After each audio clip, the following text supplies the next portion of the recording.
And now the special feature of our program, the appearance of our mystery challenger, for which the panel is always blindfolded, as you know. The blindfolds in place, panel? Yes, sir. Good. Will you enter mystery challenger and sign in, please?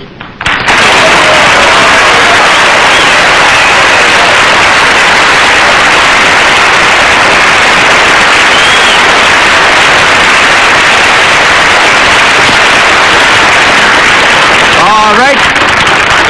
Panel, you will remember the different form of questioning, one question at a time, in turn moving clockwise. And we will begin with Arlene Francis. Would your name be found in the theatrical pages of the newspaper? Well, it's a possibility. Mr. Allen, it's a possibility, he said. Are you better known for your work in motion pictures than for your work in television? Yeah, well, I'm very sure. Miss Brown? Said I reckon so. Better known in motion pictures than in television. Are you in a motion picture that's going to be opening in New York this coming week? Yeah. Sir? Is it a great, big, spectacular picture that you're going to open in? Yeah, you did a little question about it. Miss Francis? Are you Steve McQueen?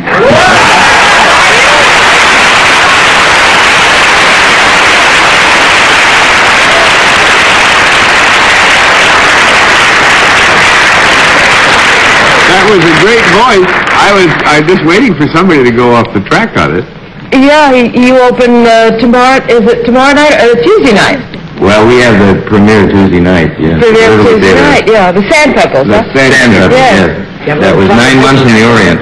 Had a little trouble making that picture, didn't you? Well, we had a few weather interferences, wind from Manchuria, and the tides went out, and 1,500 extras wearing wristwatches and a period piece. Wait, you mean if you shot a scene and you had 1,500 extras wearing wristwatches and you do it all over again? Well, we had a problem because there were 3 different dialects there, and we only had one interpreter, and it was in 1924, so the 1,500 extras had to be in period code, you see. And they would constantly wear the wristwatches. They wouldn't take them off, you know. So they'd be flashing them up in the camera like this. So we had to stop taking off, you know. Did you say you spent 9 months out there? We spent 4.5 months in Taiwan and Formosa, in Keelong, Tamsui, places where actually people hadn't seen a movie, you know. And then we did about 4 months in 3.5 months in Kowloon, the New Territories. Oh yes, 2 months, 2 miles from the communist border, and that last 2 months was really, you know, it was a little scary. Yeah, that's exciting up there. Yeah. But now, when you go out and work, you had 1,500 of the native population, the indigenous population, as extras? Yes. Not in all scenes. Some of the scenes we had where the gunboat is coming in, we had 1,500 extras, yeah. All the wardrobe that we brought from Hollywood, some we made there, dressed them up so they would look the part, you see. And do they take direction readily? I'm just interested. You have to work with such a mass of people who you had communications problems and speech, and yet they can get the feel of what you're trying to do and do it with. Well, it was a bit difficult, but we had Bob Wise. So we kind of had it made. We had an awful good director and producer, but there were 3 dialects. It was the Cantonese, Chinese, and Taiwanese. Now we had one interpreter who perhaps spoke Cantonese, so he would give the orders to the extras, you know, to do this, and the other ones didn't understand, you know. And then we'd be fighting about, well, why don't we have an interpreter? And it would keep going and going and going.